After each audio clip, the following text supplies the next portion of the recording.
Good evening. Welcome to our online program. My name is Antigone Ladd, and I am delighted to be one of the hosts for this evening's program. We have a very special program this evening sponsored by two historical societies. I'm with the Adams County Historical Society, and Matthew March is here. He's the Education Director, Education Curator of the Cumberland County Historical Society. We want to thank the Dobbin House for its continuous support of all of our programs, both online and the live programs as well.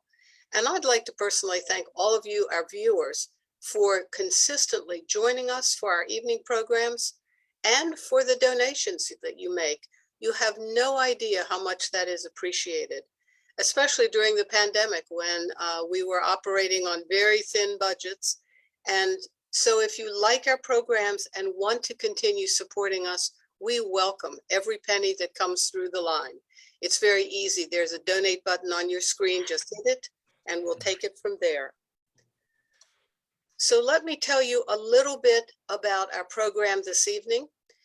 It's going to be about the Carlisle Indian Industrial School. It looks like our faces are covering over the word school, but I think you can take your point. I'd like to share a personal story about my connection to the school and how important the work of historical research is. My husband and I ran a company called doing leadership training using historic figures. And we had a very dear friend who was one of our instructors whenever we went out to the Little Bighorn battlefield to do programs on Sitting Bull and Crazy Horse. And whenever we did programs out west on the Lewis and Clark programs. His name is Joseph Marshall. Joe has become over the years a very good friend of ours, as well as an instructor for our programs. And one year we decided, since we were moving to Gettysburg, we would invite Joe to leave. He's from originally the Rosebud Reservation in South Dakota. At the time that this story took place, he was living in Santa Fe, New Mexico. And we called Joe and said, why don't you come east? We'd like to host you to a tour of the Gettysburg battlefield. Knowing that adults seeing the battlefield for the first time are like little kids. They can't get enough, it's too much. And so this would be a wonderful treat for him. So Joe, who is himself internationally known for his books, his writing, his artwork. He's started a curriculum actually at one of the tribal colleges on maintaining the language and the Lakota culture. Joe is Sikanju Lakota. Joe came out and thoroughly enjoyed the Gettysburg battlefield tour. And that night at dinner, he asked us, was Carlisle, Pennsylvania close to Gettysburg? And we said yes. Then he told us the story of his great uncle. And he had been trying to find work and background on his uncle, who was a student at the school here. So we drove up to Carlisle having no idea what to expect and drove right in following the instructions to a military base. We didn't know. We literally had no idea. We came through the gate and we said we were looking for the school, and we were handed a map that showed the buildings that once were part of the school. And they each had a plaque on them indicating this was a classroom building, this was an eating facility, this one was housing, etc. And I thought as we went through, that makes an awful lot of sense. Why not use a military barracks for a school facility? So much of the infrastructure is already there. But it didn't bring the school to life. So as we're driving off the post, I asked the gentleman at the gate, any place else we could get information on the school, and he directed us to the Cumberland County Historical Society. And that's when we had a stroke of marvelous luck. We walked in finding not only records, papers, photographs, but when Joe identified himself as a relative, the volunteer took us over to a computer and showed him how to look up his great uncle's records. And there they were. They had his school records, they had his admission, they had his medical records, they had his graduation year, even photographs. He walked out there with a treasure trove of family history. So just this one little story, to me, made the school very real. And I want to just say thank you to all historical societies and colleges, universities, anyone doing historical research and preserving those stories. This is so important to so many people. You have no idea how many generations you are supporting and giving hope to by keeping the stories of their ancestors alive. So with that, I will get off the screen, take my slides out, and turn the program over to Matthew March, who is our speaker this evening. And Matthew, it's all yours. I'm sure you have hundreds of stories. Thank you, Antigone. Good evening, everyone. Thank you very much for having me. What I have planned to do is I've set up a slideshow, and so I will share my screen and I will narrate a slideshow. Towards the end, I have some tie-ins specifically to Adams County as well. And then hopefully we will be able to open it up for some questions. Time is remaining. Let me.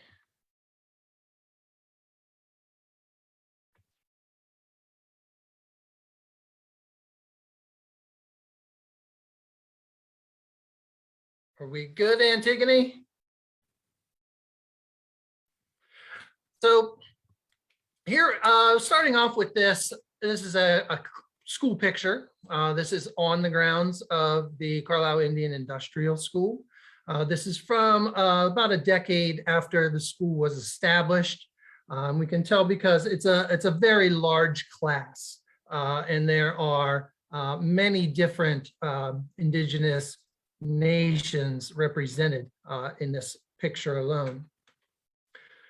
Now, when we start with, or when we talk about the Carlisle Indian School, you really have to look at the colonization of America.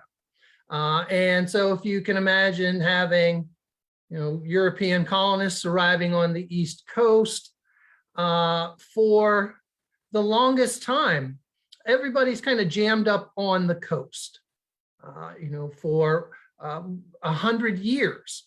And I forget the exact percentage, but it's like 90% of everybody lived within 50 miles of the Atlantic Ocean. A place like Carlisle, Pennsylvania, where the Cumberland County Historical Society is located, that was on the frontier. Adams County would be South Central Pennsylvania as well. So that would have been the real frontier area. But very rapidly things change.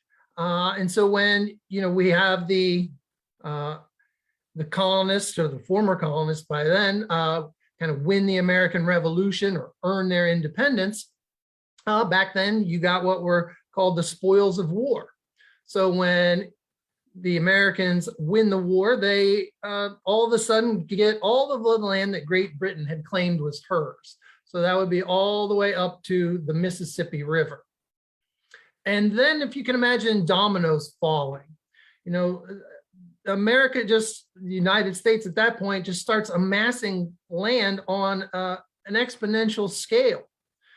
So you have the Louisiana Purchase in 1802, which is all of the land in the interior, all the way up into the Dakotas and Montana. 1819, we get Florida from Spain. 1845, we take Texas from Mexico. 1846, the Oregon Territory from Great Britain, and then California in 48. So, you can kind of see where for over 100 years, everybody's kind of bottled up here. And then in less than 60 years, the United States becomes coast to coast. And it is seen as, it is our God-given duty to spread out across this nation. And, it's also this idea of, this very European idea of private property. We could be the greatest country in the world if we could kind of conquer this land. But there's one large problem. There are already people living here. And there are several ideas of how to deal with that. And during this talk, I will be using some historically dated terms. And at the time, they would have, referred to it as the Indian problem. Now, one of those ideas would be reservations, setting aside large swaths of land and forcing indigenous peoples to relocate to those areas. The most well-known would probably be what is today our modern state of Oklahoma. And for a while, that was simply known as Indian Territory, whereas many of the southeastern indigenous nations are going to be forcibly relocated there as possible. As they're kind of keep moving out west, there are a series of treaties that gets labeled as the Medicine Lodge Treaty. And in these treaties, they're setting aside huge areas of land and telling these people that, this is where you are going to have to live. If you leave, well, we've been building army bases all across the Midwest and the West, and we could use our army and chase you down and, basically hunt people down. And so they're forcing them to live on these reserved areas of land, trying to give them reassurances that, it's not going to be that bad. You're going to get to live your traditional lifestyle. But in this one specific instance, they kind of put a little caveat in there of, you're going to get to live the way you've always lived as long as there are buffalo below the Red River. And the Red River is roughly the border of Oklahoma and Texas. And in an effort to kind of hedge their deal, and knowing that language is in the treaty, they decide that they are going to hire professional hunters. And these hunters are sent out west, and they are literally to eliminate all the bison from the plains. And you can see in this image here on the bottom, just hundreds, if not thousands, of bison hides stacked up. For the most part, they're just stripping the carcasses of the hide, maybe eating the tongue or the hump, which would have been considered the delicacies. But for the most part, just letting the carcasses rot out on the prairies. These hides would then be shipped back east, where people would make things like carpets, rugs, robes, essentially souvenirs of the pacification of the Western Indians. And this is where this man, Richard Henry Pratt, comes into play. He was a Civil War veteran. He had semi-retired after the war, but when the Indian Wars pop up, and you have to realize these were official government wars, even though they're taking place over a lot of different areas, it all kind of gets lumped into just simply the Indian Wars. Richard Henry Pratt, he signs back up, and he'll be put in a rather unique position. He was a cavalry officer, and he will be put in charge of a group of the 10th U.S. Cavalry out of Fort Leavenworth, Kansas. Unofficially, they become known as the Buffalo Soldiers. They were African-American cavalrymen, and they get this nickname of the Buffalo Soldiers because a lot of Native Americans had never seen African Americans, and they said, your hair reminds us of the hair on the hump of the buffalo, so you guys are the Buffalo Soldiers. And it will become Pratt's job to really, lead one minority group and chase down other minority groups.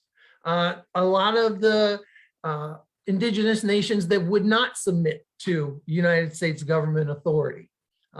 Peoples like the Arapaho, the Cheyenne, the Kiowa, to a lesser extent, the Apache.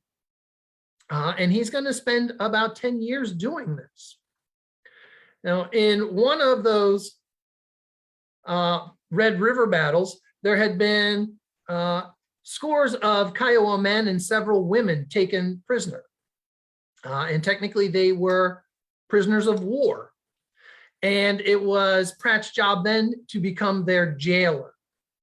And, you know, kind of having this unique experience working day in and day out with, you know, minority groups, he develops a different perspective. And rather than treat them like the prisoners of war they technically were, he takes off the shackles and handcuffs. They are to go to a prison in St. Augustine, Florida, called Fort Marion. So they're coming all the way over from roughly Oklahoma, Texas, to Florida. And when they get there, he lets them acclimate to the weather. But he starts hatching this idea that if, you know, we could teach these men how to read, write, and speak English, if we could teach them about the Christian God, if we could teach them a trade, you know, something like carpentry, you know, maybe we could assimilate them into the country. And in some ways, this was a financial idea. You know, if we could assimilate and absorb indigenous peoples into mainstream culture, well, then maybe the government wouldn't have to spend tens of millions of dollars building, arming, and manning these army posts out west. And he hatches this idea of a school to do this. Now, since slavery had ended, former abolitionists had been looking for kind of a new cause. And so the Quakers kind of jumped on board very readily. So he had pretty good support for this. And, you know, he needs permission, of course, and he gets that permission. And when he, you know, wants to get these students, you know, what he is going to do is create the first off-reservation boarding school. He wants to remove them from their families and their communities. And it will be a systemic stripping of culture. So he doesn't, you know, he wants influential children, you know, so that when they might get sent back to their communities, they would be looked up to. You know, all the little kids are going to look up and say, hey, I want to be just like them. Now, even though his experience was in the Southwest, at the time, the government was very focused on the Black Hills of the Dakota Territory and specifically the Lakota peoples. And so he heads to some leading men. This is Red Cloud. And he basically uses the argument that, you know, Red Cloud, if you knew how to read and write English, you know, you would have known that every treaty you ever signed with the government was a lie. The only reason they want to treaty with you is because there is a lot of gold in the Black Hills. You know, don't you want your children to have that opportunity to be able to figure out if they're being lied to? Don't you want your children to do better than you did? And that's a very powerful argument. You know, every parent wants their kid to do better than they did. And he convinces him to give him several of not necessarily biological children, but children that would have been under his care and leadership. And once he gets those children, he then starts taking them in front of other leading men, men like Spotted Tail. And he basically starts playing people off of each other and saying things, you know, hey, Spotted Tail, you know, Red Cloud trusted me enough to give me his kids. If you don't give me your kids, well, your kids are going to lose out on this opportunity. You know, your kids are going to be the losers. Red Cloud's kids are going to be the winners. And, you know, he starts using that, you know, playing people off of each other. And pretty quickly, he assembles a group of a little less than 100 Lakota children. Now, being a cavalry officer, he knows about Carlisle. Carlisle, Pennsylvania, almost since its very founding, has had an army base. It is second oldest continually active military installation in America. West Point, New York's the oldest, and Carlisle, Pennsylvania is the second oldest. Pre-Civil War, it was the site of the United States Army Cavalry Training Grounds. So as an officer in the cavalry, he knew about Carlisle. During the Civil War, when the Confederates in the summer of 1863, when they invaded the Cumberland Valley, they occupied Carlisle for several days in late June and early July.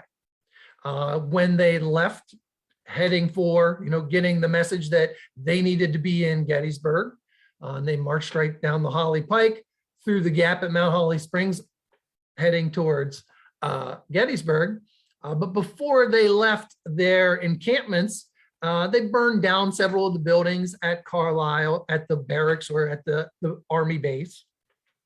So there wasn't a lot going on after the Civil War. And so Pratt writes to the government asking for permission, and the government loves the idea. On one hand, Carlisle and Washington, D.C. are very close to each other. So the government could definitely keep a close eye on what was happening at this school. Also, Dakota and Carlisle are almost the whole way across the country from each other. So once you have these children, you have hostages, and you can tell the Lakota, the Dakota, hey, if you don't do what we tell you to do, you're never going to see these kids again. And once Pratt gets these children, everything they knew about who they were, their language, their spiritual practices, even something as simple as their clothing, all of that was going to be gone. And that is the whole idea of the Carlisle Indian School. And it was the model for scores of other schools that would pop up throughout the country. Now, of course, when you arrive at Carlisle, this image is of the first group of Lakota children when they arrived at Carlisle. And one of the first things that's going to happen, and it's really one of the easiest ways to change people, one, because it's just so outwardly, was to change their clothing. And I'm sorry, I don't know why I'm getting this big shadow here. They were to dress in what we would know as, Euro-American fashion, where the communities they're coming from, a lot of handmade clothing that really could tell a lot about you. And now all of that would be stripped away, and it would be replaced with this generic, look. And you can see here, for the young men, the young boys, you're basically going to dress like a Civil War soldier. For the young ladies, most often you're wearing these black dresses that were, very en vogue at the time. You might be able to see for the men, they're going to get a military style haircut, which would be problematic in a lot of indigenous communities where you don't often get your haircut. In some of those communities, the only time you might cut your hair is if you were mourning someone that was close to you that had passed away. And so for the first groups of kids that come here and they know nothing of English, these guys are getting their haircut and they literally think that, their families have been killed. And there is no way to find out if your family is alive. There's no telephone yet. The telegraph doesn't go to the reservation. You can't write your parents a letter because you can't write yet. And even if you could, your parents can't read. And so these children are stuck, almost all the way across the country without their families, thinking that some great harm has happened to them. And there are lots of stories of, especially boys getting their haircut and just wailing and crying because, they are hit by all this emotion that they feel that their family, some tragedy has happened to their family. As a student, English was going to be your new and only language. And it is also problematic in the sense that a lot of indigenous, well, I know of no written alphabet for any native language before European colonists arrived.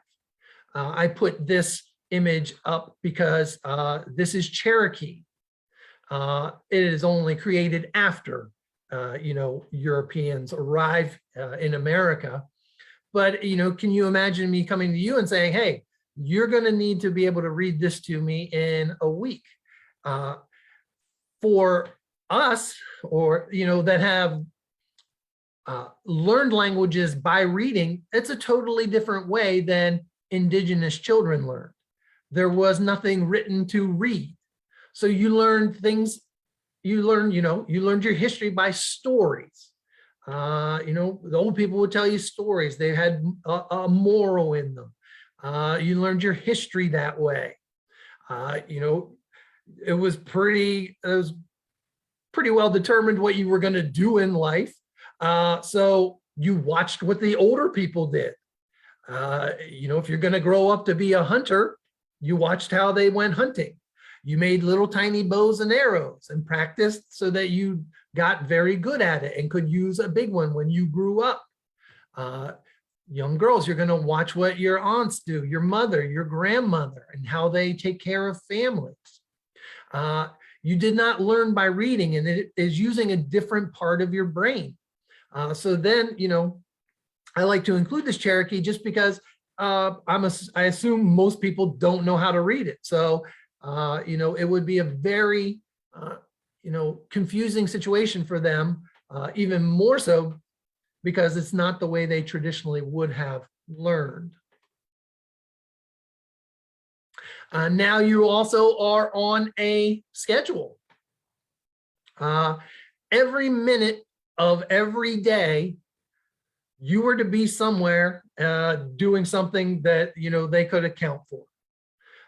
If you were lucky enough to be one of the older boys, you got to stay up till 9:30 at night. That was lights out. If you were one of the younger boys or the girls, you had an earlier bedtime. But you can see, this is very much like what we would call a VOTEC schedule today. So there's a mix of academics, reading, math, geography, literature, and also a mix of trades, learning a skill. One of those would be the print shop. The Indian school had a robust printing department. They printed at least 4 newspapers out of the school grounds over the time that the school was operational.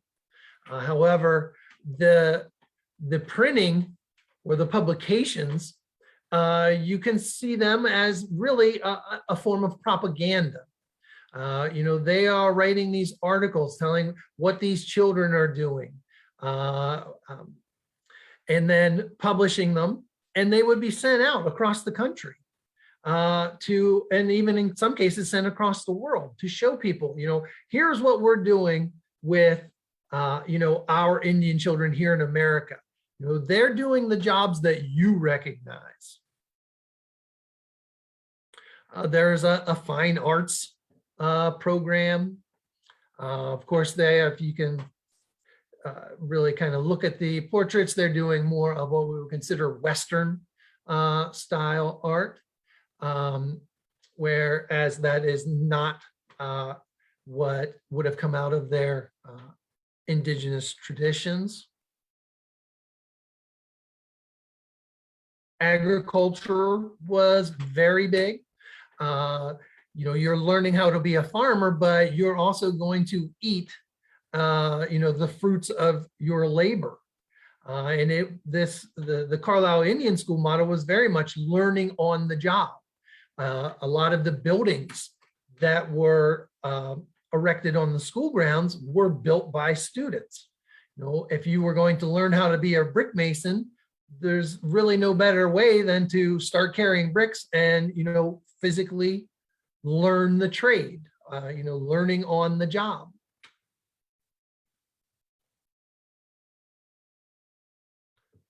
This is of the dining hall. And I love this picture because you can get a great sense of not how few, but that there was a lot less females at the school than males.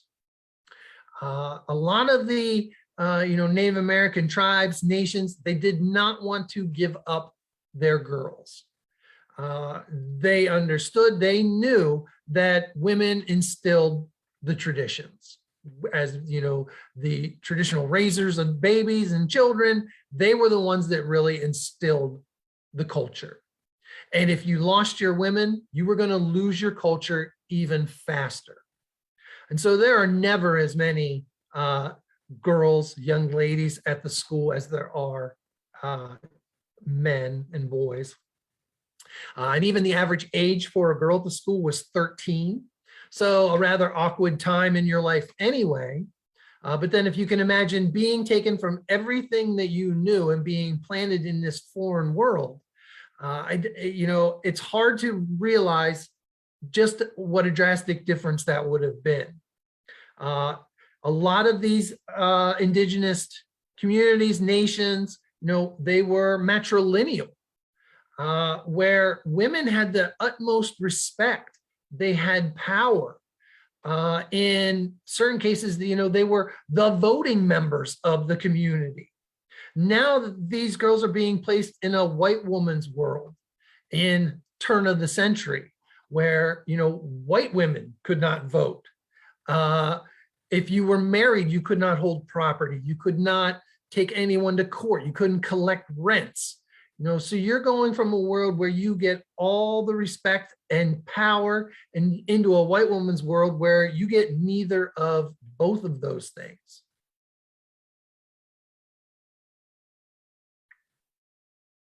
One of the big parts that really, in not a lot of, in not all cases, but in many, you didn't get to keep your name. And so, there are just examples after examples of, students coming in and having their name changed. Early on, when, students could be admitted without knowing English, later on that changes, that you had to have a foundation in English just to get into Carlisle, because it does become prestigious, so to speak. But for these early groups, they don't know English, and you just go in, and sometimes you would simply point to 2 names on a blackboard, and that was your name. Sometimes teachers were so prideful that they would name children after themselves. This is a government-run, really military-based school, so you can imagine it's also very patriotic.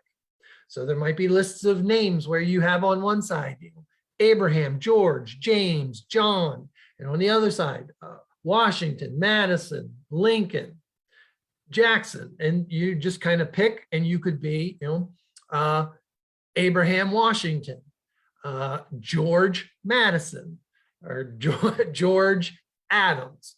These were names that meant absolutely nothing to you. But what it did was it gave you a Christian name, but it removed your name, which, for a lot of people, indigenous people, their name was who they were. I can't speak for, all Native communities everywhere, but I know in a lot of cases, you didn't get a name as a baby. Something had to happen, an event. You demonstrate your character, a weather event. Your name could change several times through your life, but it was who you were. And now you are just getting this generic name that means absolutely nothing, but it strips who you are away from you.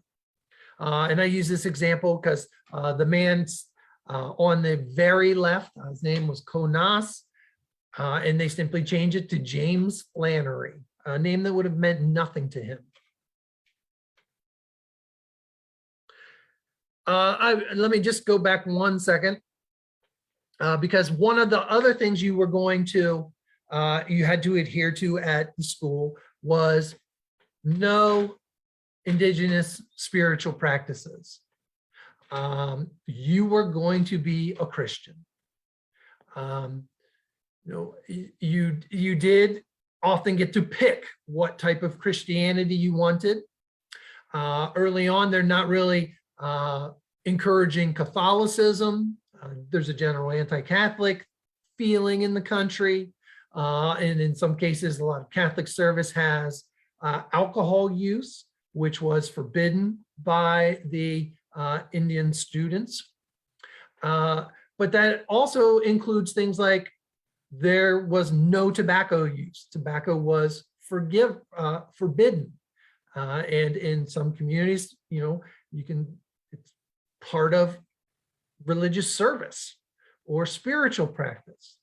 So even, down to no tobacco was part of this Christianizing of these young people. The most famous student, Jim Thorpe. He's most famous because he was an athlete.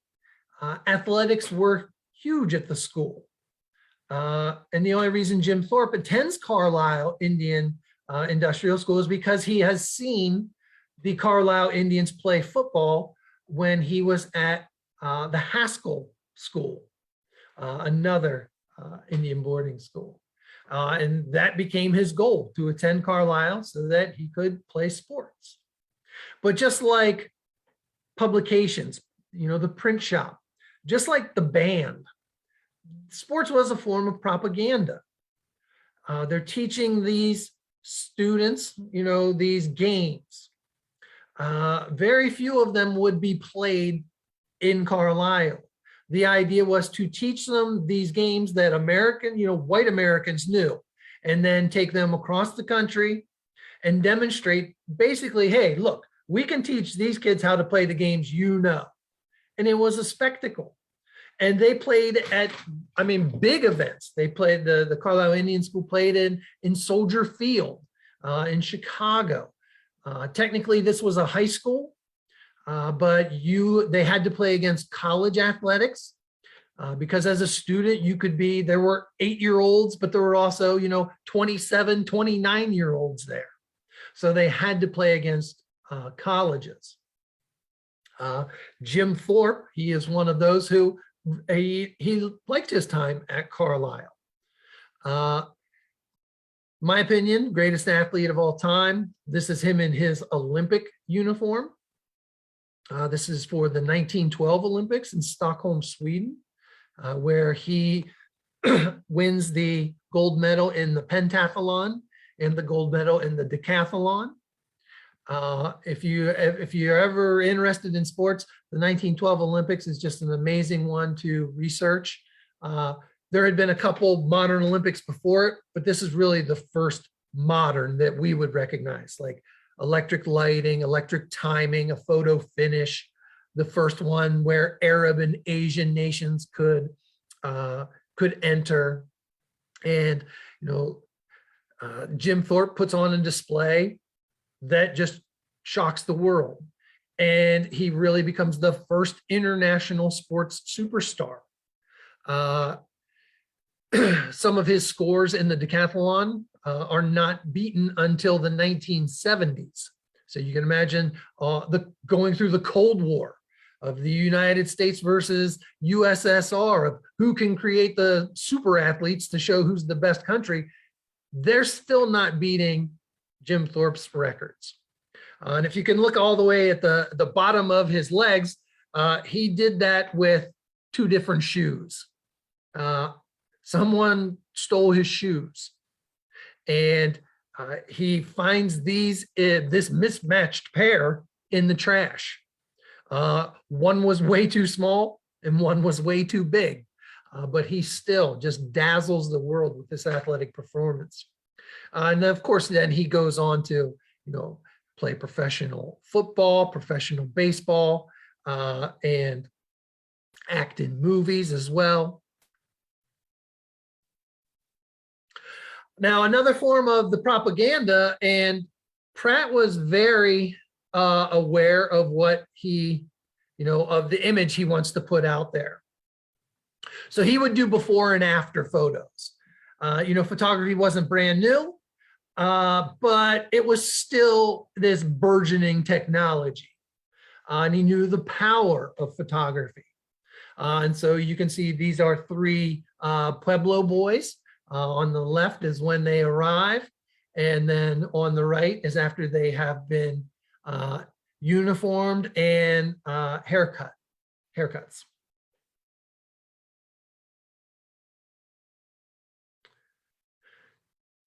Now, this is, the hardest story, the hardest program I have that I do. Because, there's always a lot of, is it good? Is it bad? Did he, what were they trying to do? In the time the school Carlisle was open, 1879 until 1918, almost 8,000 students go through. So there are 8,000 different stories. You have some who like it, and they see this as an opportunity. Some of their parents said, this is going to be the best thing for you. On, the very other end of that spectrum, you have children who are literally taken out of their parents' arms. You have children who were prisoners of war. So there is no one-size-fits-all discussion of the Carlisle Indian School. And here I have Andrew Quaylar. He was the last living student that had attended Carlisle. And I use him because, he was valedictorian, class president, class treasurer, football team, track team, I believe school band.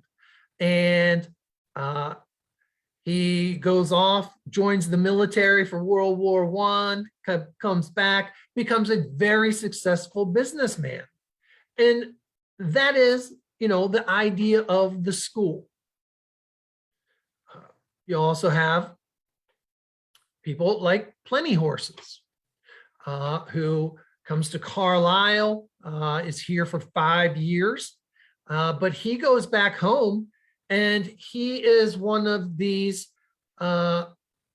people who is kind of caught in between the two worlds, where he's not going to fit in a white world, and he doesn't even fit in his, his indigenous world anymore, because those things have, been erased. Even language.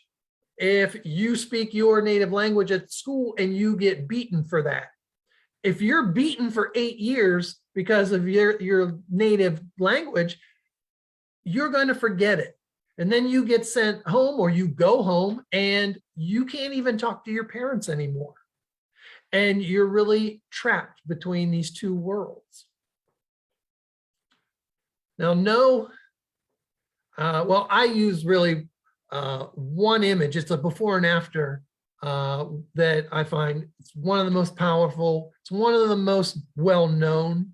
If you were to web search Carlisle Indian School, this will be one of the images that pops up very early in your search. And this is Tom Torlino. And he was Southwest. I don't want to get that wrong. I believe Navajo, but I'm not sure.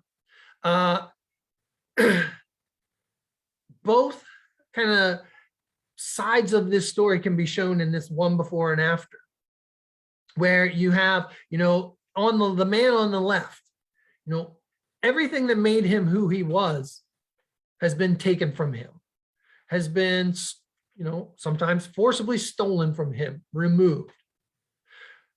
The guy on the right, he looks like he could fit in anywhere in America. He could be your dentist. He could be your grocer.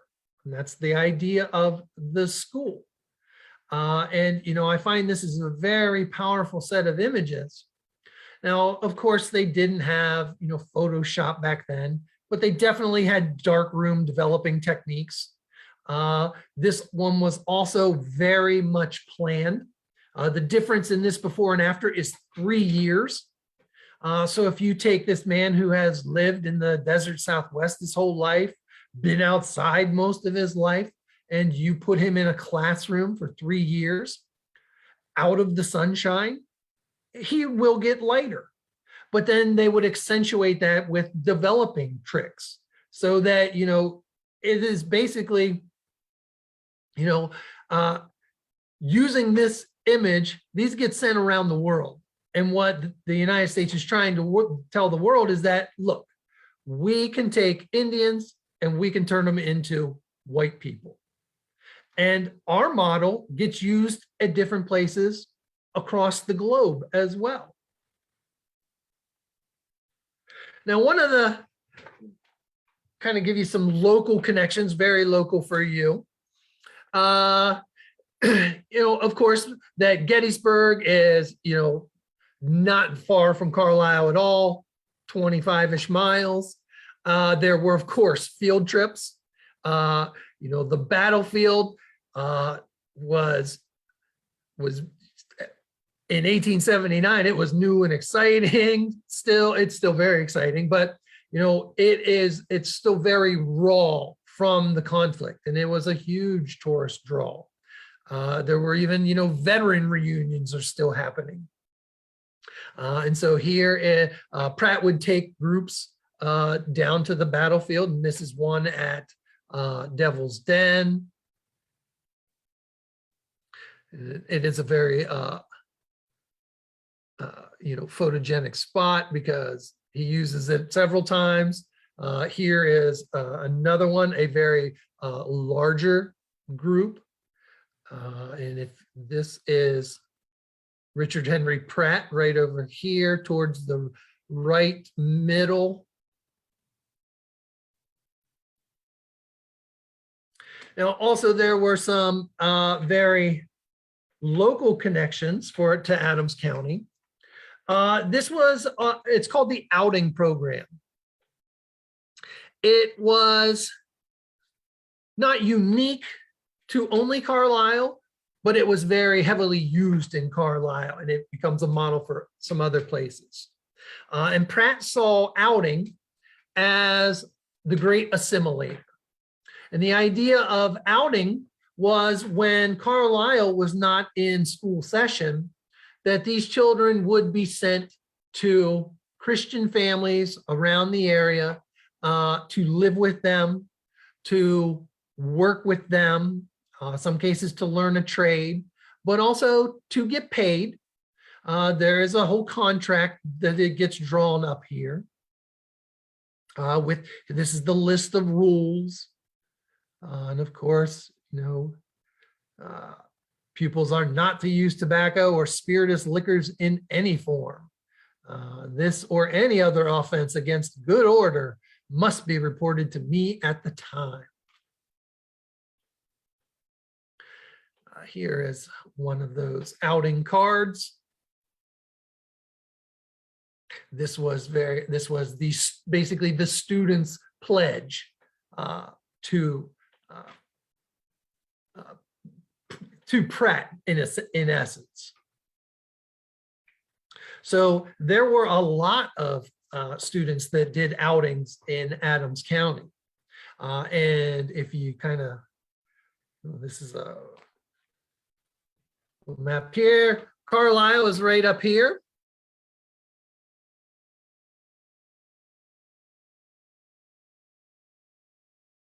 Gettysburg is center bottom, connected by a rail line.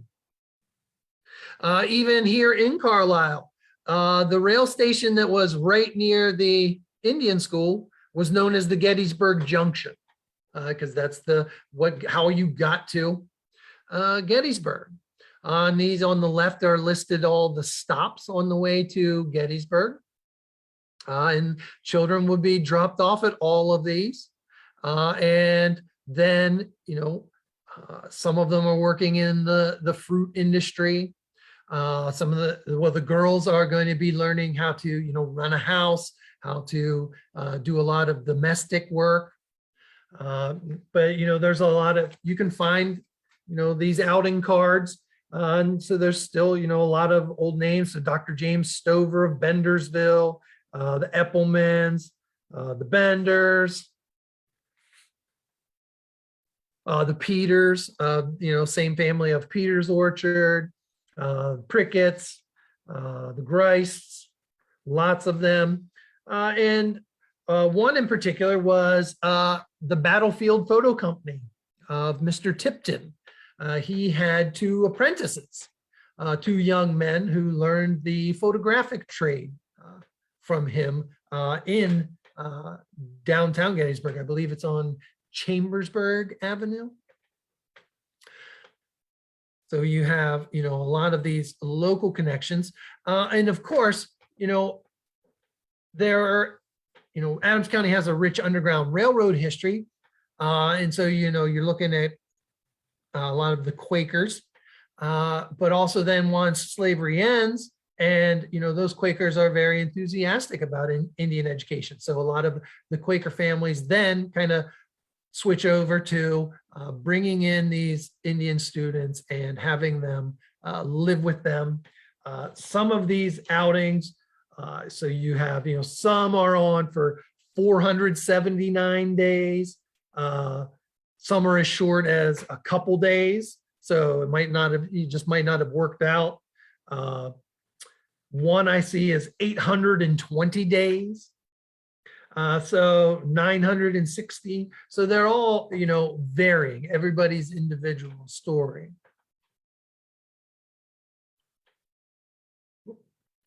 Now, I'd like to go back just to the beginning for a second.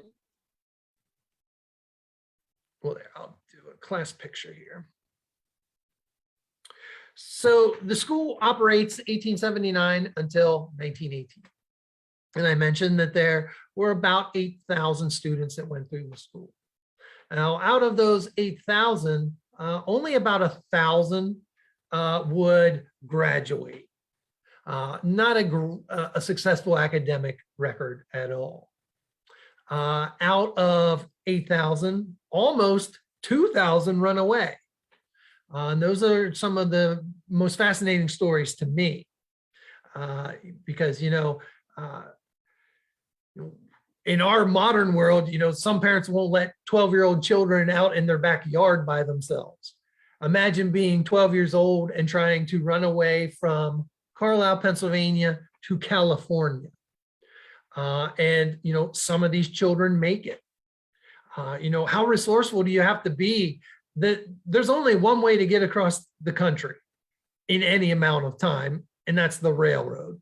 And everybody knows that. So you have no money. The police are looking for you. People that want to do bad things to children are looking for you because they knew nobody cared about Indian kids. But some of these kids make it. Most are caught and returned. Some try it again. There are even some horrific stories of, trying to jump on a train and getting run over by the train and perishing. Or some just simply disappear to history altogether. So I want to stop there because I did want to leave a couple minutes. I don't know how we'll do questions. I didn't know if anybody I haven't really been following a chat. So I'm going to stop sharing.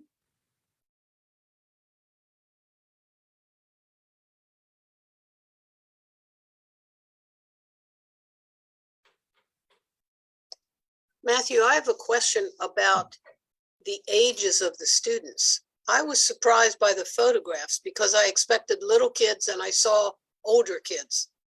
How long did they stay there? It varied student to student. You might do something that could get you kicked out. So some students are there less than a year. Some run away.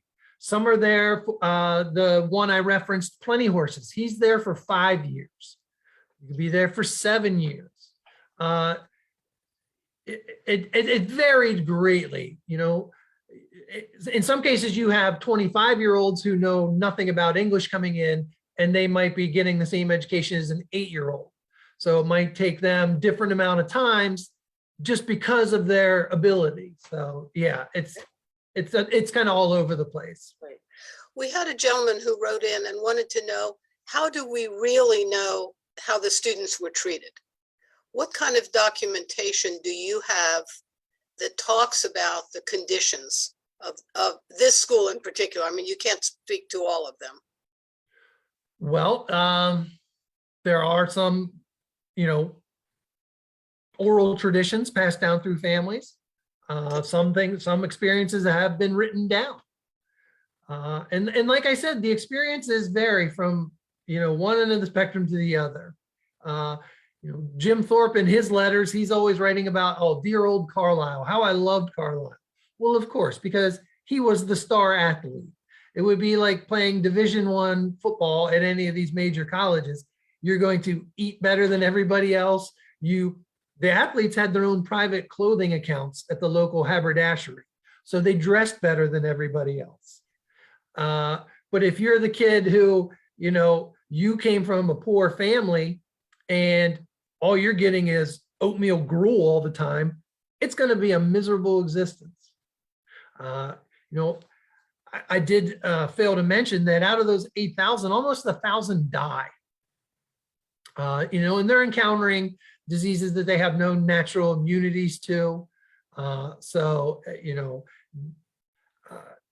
Very horrific situations there, influenza, mumps, measles, scarlet fever, all those types of rubella.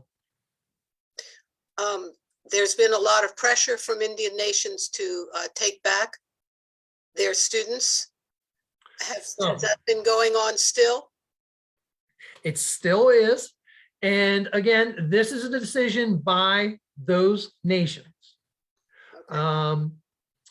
And they can only do so many every summer. Some nations have the feeling that, our children will never find peace until they're home. Some nations also look at it that if you keep moving our children, they're never going to have peace. It's varied on funerary practices of every different nation. Not everybody buries their dead. So just in that way, when the US government is saying, well, if you die, this is how you're going to be treated, that's an affront to your heritage, your culture right there. And so this is a very modern issue.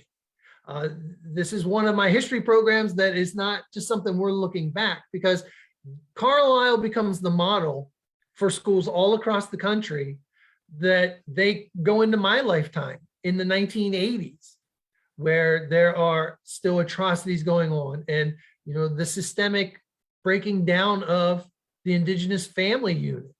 And so they're still dealing with this generational trauma. So, we're the historical societies and we are looking back, but this is a problem that is very real today. Absolutely. Do you, as a historical society, give tours at the school? You do? Yes. Tell us a little bit about it in case some of us want to come up there. Okay, the former school grounds are, currently it is the United States Army War College. As an American citizen, it's your right to go onto the base.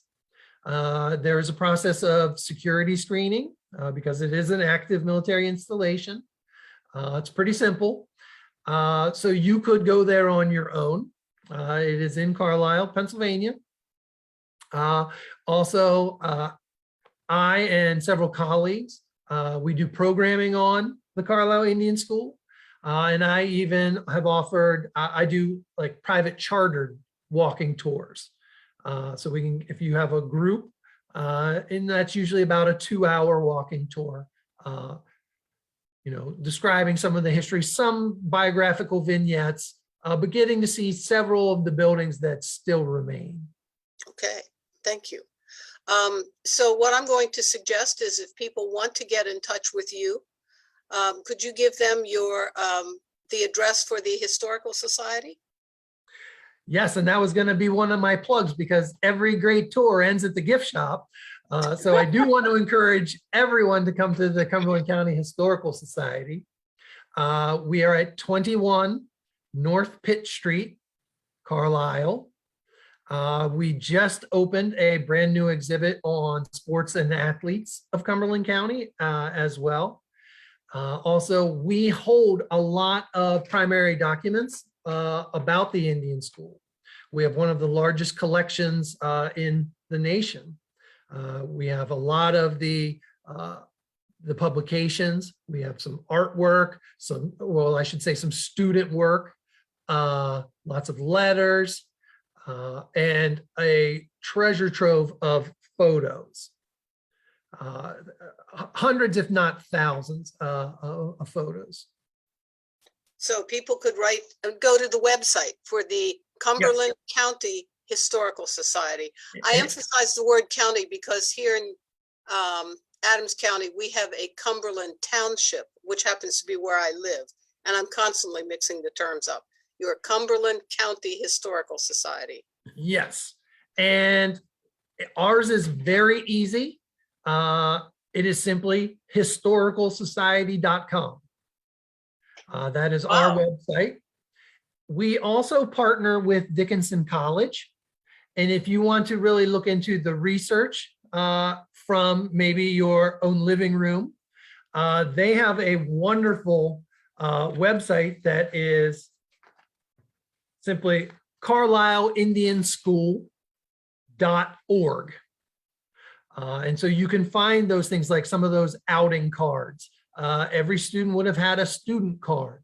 And this is a project that is, it is ongoing. The digitization of all of these records, some held in the National Archives, they get digitized and are put on this website, carlisleidianschool.org. Well, I have to tell you, I did hit that website last night and I looked up by tribe, the students that were there, which was an interesting way to search. I looked up by photographs. I looked up by date of graduation, and it was amazing. It is a treasure trove of information. So anyone who is interested, I heartily commend it to you. Matthew, thank you so much for this lovely presentation. And I hope we will see you back here again. And I hope to see you in Carlisle on one of your walking tours.